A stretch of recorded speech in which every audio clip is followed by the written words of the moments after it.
Well, William, it's a very nice surprise to see you back in town and back in your very nice place at the top of Vancouver. And not to mention that we know each other, what, 12 years ago, you 12 show up years. in our office. We were kind of small then, and then you were kind of small too.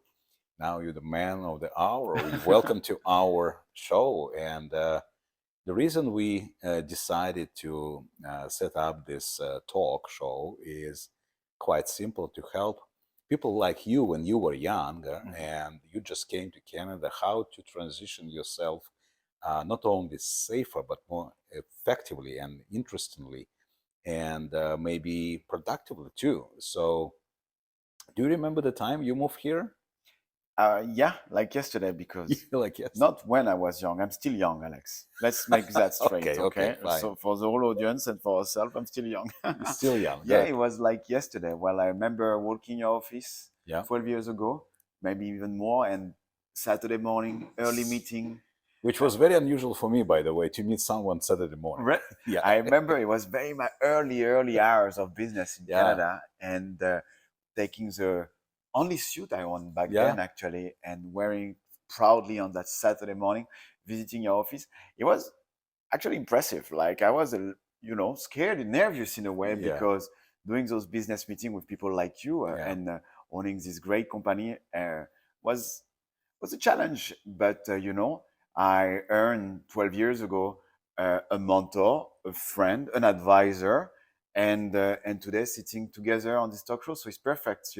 It's a great journey. It's a great journey. Indeed. So when you moved to Canada, you moved from France. Yeah. And many people, let's say, retire in Provence, go into Tuscany. Oh, sorry, not Tuscany, of course, but in France, south of France, many other provinces and very nice places. Why, if I may ask, Of course. what motivated you to move from France to Canada? That's a very good question, and we even ask ourselves today. Every now and then, you say, "Why did I make that move?" Uh, Giving some background, Yeah. I had a great life in France. It was fantastic. I graduated from business school. I had a great job. We were working in finance, in wealth management, from a big corporation. Amazing coworkers, terrific Mm. management, every beautiful little apartment for my own age. It was great. However, a few things triggered, okay, and great singer. Number one, I was early 20. I was probably 21, 22 years old. And I remember seeing my upper management or my coworkers, Right. which were in their mid 30s, and I forecast myself in them. I said, okay, that's who I should be in 10 years. And I didn't really like what I saw.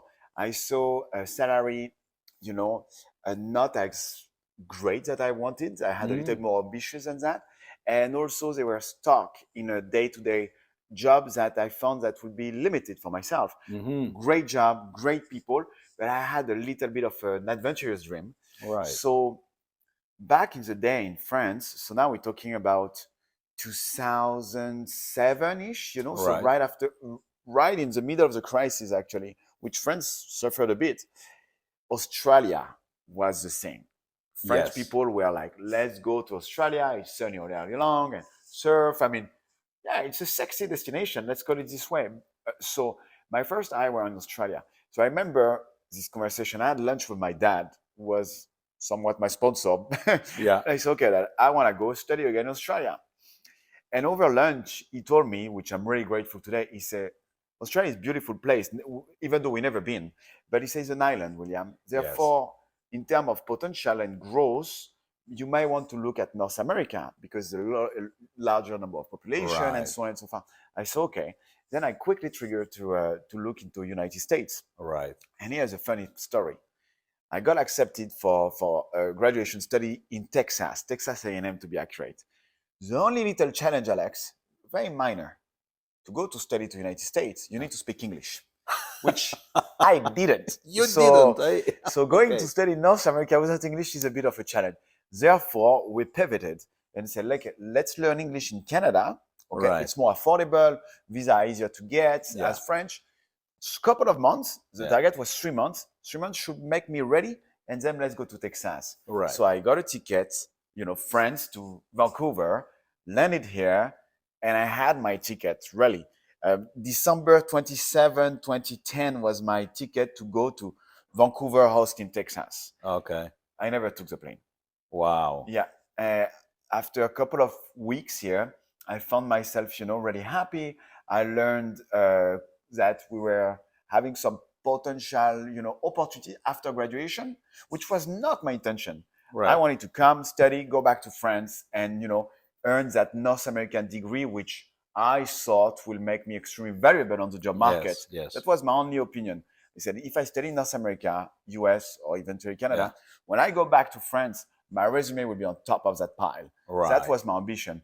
And yet, once I learned, say, oh, if I like it, I can stay. Where in USA it might be more challenging, Right. So knock on some school's door and and then studied. Well, that's interesting. You mentioned a few points I just want to emphasize, because you went from normal perspective of returning back home, which many clients we observe have when they come in, let's say, younger age, they educate themselves here, they coming back with kind of portfolio, and then not going back. And that's another reason I will ask you that question. But also, you touch base on Australia and other countries in immigration that we work in.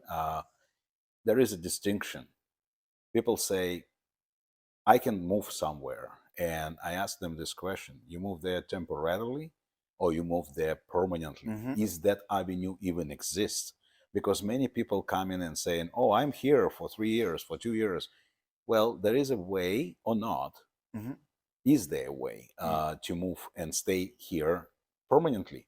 And that's probably what caught your attention, because you found, maybe thanks to our conversation that Saturday morning, or maybe you found on your own, that you have chances to stay here faster, easier, and maybe more interesting.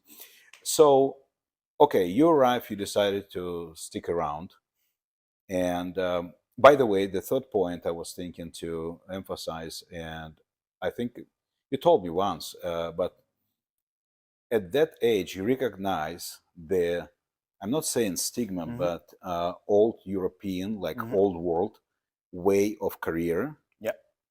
It's kind of sticky, and you don't have much to bring into this. You just grow according to career path, and it just kind of, you stick to one institution, maybe one organization. But in this case, you venture yourself outside of that predictable world, which made you very unpredictable in terms of potential. And I think that's good, because for many entrepreneurs who come in here, they think differently. They still think that way coming into Canada. So in your view, this is my next question. In your view, Canada still land of opportunity? Absolutely. Absolutely. Okay, how so? First, honestly speaking, it's when I came, you had the entrepreneur mindset. You're a little bit adventurous. You're scared of nothing, especially scared of, not scared of losing, because you do lose a lot. And but yeah, it's still today. There's tons of opportunity here. It's people have a great mindset. The trust level is really quick here. That's what I found. When you have a conversation, just like we had 12 years ago on Saturday morning in your office, we didn't know each other. We were a service provider to each other, how we can partner. Is there anybody we can help together and eventually make money on the way? That was the idea, which clearly was successful. So still, in Vancouver, there is two things that I really love. The number one is the population is extremely dynamic in terms of, they want to do things. Everybody wants to do something. And I respect that. I found, to be honest, like there is more entrepreneurs today than 12 years ago. As I had a conversation with a gentleman yesterday in the elevator in one of our office, and by all means, he was from Southeast Asia, and he was carrying those backpacks that we see everywhere here, those Uber Eat backpack. And we had the conversation. He was a little lost in the building, so I helped him out. And I said, congratulations. He said, why? I said, you're a great entrepreneur. He said, what do you mean? I say, you are an entrepreneur. You're making your money on your own agenda, Yeah. delivering, food to different people. That's the first, your first company is here. So I found that here people are trying to make it somewhat, somehow, whether it's by delivering food, whether it's by providing services Right. in regards to migration, like your venture as well, or in some of my businesses. Vancouver has this entrepreneur mindset and the trust quickly, which is great. Where in Europe, it takes a little bit of time. The reputation is important. I think you touch base on something very interesting. In Europe, in Asia too, it's kind of almost like hierarchy exists. And if you want to build something, people look at you as an outsider. Yes. In Canada in general, but in Vancouver specifically, I really distinct Toronto from Calgary, from Vancouver, because Vancouver is more dynamic. Correct. Even though many financial centers are in Toronto, or oil and gas industry heavy in Calgary, Montreal is very unique, different way, but Vancouver is unique. Yes. So you went to Vancouver. You decided to stay here. You came to Vancouver. Correct. So is there any funny story when you moved here? I mean, that you can share. So many actually, and it still happened, on a daily basis. Tell us something. But so here, I will make myself look more stupid than I am actually. So imagine we hit rock bottom here. So the truth about Canada and myself, let's go back in France now. Yeah. Again, I'm supposed to go to North America, but my English is completely minus, not even zero, minus. Anyhow. Okay. So here I'm sitting and I'm supposed to go study English in Canada. Yeah. I have two destinations of choice. Okay. So it's either Vancouver or Toronto. Yet I have no idea where is Vancouver. Geographically speaking, I have no idea. Okay. And I told the gentleman who was helping me at the time, I said, I thought in Canada we spoke French. Why do you want me to study English there? So my first opinion was Canada was French. Yeah. Okay, so first mistake. Well, and then luckily for me, at the time I was making the decision of city, I was sitting with a friend of mine. We're still friends today, by the way. He said, go to Vancouver. I just come back from there. I spent a couple of months. It's amazing. Yeah. You love it. I said, great, thank you. I'll take some advice. And here's what happens. Book the ticket. I asked my friend Charles. I said, Charles, would you mind helping me find a great little hotel that I can stay for 4 nights and only 4 nights until I get set up into my homestay? The families that host you. I needed 4 nights before entering that homestay. No problem, William. I know a great place. You'll love it. I said, fantastic. Let's book it. So we did book it. And I will mention the name for those who knows it. I'm now 23 years old. So you're young, you can stay pretty much anywhere, but there, no. I was supposed to stay for 4 nights at what we call the Canby Hostel. Okay. For those who are from Vancouver, they might know, coming from France, having your own place, living the finance world, you have a certain standard, let's call it this way. So I did arrive in the middle of the bottom. Yeah, it was, and I was sharing room. So we arrived in the middle of the night. The flight was a nightmare. Anyhow, it was like midnight or such. Enters in city. Wow, beautiful. Arriving to this hotel, I said, wow, this is such a unique setup. And I spent a night there. Then I moved right away. So it was well, where are we? And then the second funny story. It's my second home was in North Vancouver, beautiful, but all the way up to Capilano. Yeah. And I'm born in the city. I mean, we are here in the middle of the city of Vancouver. Right. So going there for me is like going to the countryside. Of course, it was countryside. It was countryside. And here's the second shock. The host family, beautiful people, lovely. Back then I was smoking cigarettes. That was my bad habit. And she said, you cannot smoke here. Fair enough. Why is that? I mean, I will smoke outside. Obviously, she said, no, you cannot smoke outside at night.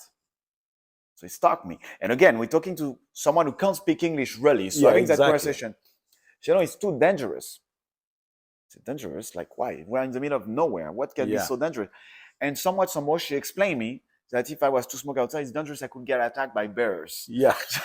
So I said, okay, second shock from Canada. So we got, every month we had those, Interesting story So about being basically, in 48 hours, you run from drug addicts to yes, bears, to be exactly, and a raccoon walking around and say, all in whoa, one whoa, place, all in Vancouver. one place. So look, it helped me to stop smoking. So that's a good news. That's a But good uh, news. but he was nice. He was nice. And then obviously things set up, and I had Yeah, the chance to move back to the closer to the city, building long-lasting, relationship with his yeah, host family who helped me a lot. It was another, let's say last one. I remember all of that within 48 to 72 hours. Then this host family, lovely yeah. again, invite me for my first dinner here. Uh huh. So let's go to a place called Dennis. Dennis is famous for his breakfast and his like kind of American, North American food style. Never been there. I'm from France. We eat different, Yeah, different. Yes, that's different. the word. So let's go for dinner. First thing, it's 5 p.m. It's a 5 p.m. dinner. In France, we eat at 8, Yeah, 9. Okay, fine. Let's go for dinner at 5. So we end up arriving to that dining Dennis. And so it was me, the host mom, the host dad, and their son. Their son was in his mid 30s. Beautiful people again. I need to emphasize that. And here comes the waiter. Can I take your order? So they placed an order, and all three of them at 5 p.m. for dinner order coffee. And it was shocking me to have coffee at 5 on dinner. I said, this is what Canada is like. Okay, now we yeah, are really in North America, where yeah. if you compare to us at 5 p.m. for first, we won't have dinner at 5, but it will be some kind of other beverage, if you know what I mean. And definitely wouldn't start with regular coffee. Yeah, Yeah. absolutely. Okay. So it was very Fantastic. funny. Yeah, it's a culture shock at the beginning, but again, you get stuck by the warmth of people, the Yes. welcoming, But thanks God your family didn't invite you to the famous Scottish restaurant yeah, called McDonald's. oh, yeah, yeah, exactly, exactly. So, But they were so warm and welcoming, yeah, and they were from Philippines, as a matter of fact. So it's nice. Right away, you are traveling. yeah. Like they share their life story. It was great. It was great. Very What do you warm. think about the diversity of people you met here in Vancouver? Like, probably every day you meet, oh, you met before, but now probably still um, from all over the world, right? Yes, It's very unique. so unique and beautiful. And It's a when unique. you're in Europe, you can probably meet one Yeah. foreign person, yeah, especially if you live in like in old town and everybody Mhm. knows each other. It's different, right? So it's very dynamic. You use that right word. Well, another question I have. Let's say, and only because you mentioned that, I will kind of continue on that. So let's say you move here Mhm. and being open to opportunities, you nevertheless decided to learn some ropes for a while. Mhm. I know that you went into not directly into business for like running show Mhm. yourself, which was great, but that was next. But first, you went to learn Mhm. why you found. That's my question. Why you found need to learn something locally first, even though I'm sure you knew all the parameters of Mhm. work and all the requirements and all the terms of engagement. But why you thought that way um, at the time Mhm. that you need to learn something working for someone with someone before you take it on your own? What You was the reason? Like what was your motivation? you know, it's the career story is very funny here. My first motivation, my very much Mm, frustration, to be honest, it was financial. I was really proudly a broke student. Like really, my financial were really really stretched, and uh, and I needed to learn from someone mostly about the regulation. The law, right. the do's and don'ts, because business communication, networking, Yeah. that we can learn on the go, that's fine. Yeah. But the regulations and the law, depending on the industry, Yeah. it's, I found personally, easier to learn with someone that someone can Hmm. somewhat teach you on a daily Yeah. basis, and then you take it and do it on your own eventually. So that's how we did it, Yeah. and I got really lucky to have found great people along the way, just like you and some others that had spent some time with me to teach me those things. Yeah, that's lovely. I remember the moment when you came and asked me to, when you started the college that you started, and you came to me to, well, I was honored to be Yeah. honest. You asked me to prove and help to certify certain programs, which I was, well, definitely prepared for because of my degrees and all that. Uh-huh. But the way, the respect, the stamina that you apply to that task, it just shocked me. Honestly, Hmm. now I can confess to you. But I took it casually. We help Yes, you, and then you just took off, and it was amazing. the rest is a story. Yeah. So, what do you think about people who are entrepreneurs working? Like you definitely ventured into English world. Hmm. You didn't move to Quebec, Yeah. which would be easier for you Yeah. in a sense. In a way, yeah. Yeah, but you like the dynamic of an ever-changing environment, the Hmm. nature, everything. So now you run international real estate Hmm. company, and you work for Canadians Correct. internationally. Yes. Do you think working internationally helps, and Canada still your kind of campground, Yes, grounding 100%. center? You know, it's a blessing to have the chance to work here in Vancouver, to have an office space in Toronto, and be set up in the Caribbean. Yeah, It's it's first of all, those cities, those places, hmm, region have one thing in common: they are filled with expats. So there are a lot of people from all over the yeah, world. So it's nothing new. The scenery is a bit different, obviously. Here you have beautiful nature. Over there you have beautiful beaches. So that's great. But at the end of the day, the dynamic remains the same. It's yes, foreign people who want to get together, yeah, have a great time, and eventually do some good business. And so, really lucky to have the chance now to develop this relationship. hmm, Take my old relationship and recycle them in a new one. So, and I had a little dream for the past, couple of years, was to really, when you are asked a question by so many people, but the same yeah, question, that's where a business come from. So yeah, every for many years I had the same question all over from my personal and professional network. William, I have some money to invest. What would you recommend me? What can I do? And so on and so forth. So obviously I'm not a financial advisor whatsoever, but I said, well, this is how I do it. Maybe you're interested. And then I said, okay, let's scale it up and really give the rope for Canadians, friends, and new friends in a way to invest with us and own a piece of paradise and get some good return along the way. fantastic. Yeah, Okay. it's I love it. Okay. Well, I guess it's time for us to ask a very interesting question because, after all, you're a business person and many of our clients are business people. So, how you found business environment, the business ecosystem here in Canada? Is it different from the rest of the world, or if it is, then how? You're absolutely right. Very different. Very different, eh? Very. But we have the experience of running businesses from Europe, now Latin America, and here Canada. To compare, Canada is very welcoming. It's a very entrepreneurial That's mindset. true. So indeed, you can start a company today, simplistic application online, set it up, get free advices. Actually, there is numerous phone numbers you can call, like government, and that will guide you through steps and give you the do's and don'ts at an early stage. Then, of course, you need to seek legal Yes, of course. advice, professional accountant, and so on and so forth. But to begin with, if you have an idea and you want to turn into a business Yeah. in Canada, it's super easy and possible. Well, that's great. But you use the word simplistic, and I usually tell my clients, especially coming from, let's say, highly progressive worlds of Dubai or some capital in Europe, and definitely London, let's say Paris, and definitely it's different. People coming from New York, our American clients, they found it very um, undeveloped, but I call word simplistic, and because you can use basic services and the rest is up to you. You're right.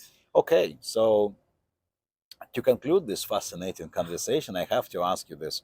Let's say you're back in Paris. You're Okay. visiting your family and you came across the guy who is moving to Canada, got his PR approved, stamp, everything is ready to go, taking care of final affairs, and you have a coffee and croissant with him, Okay.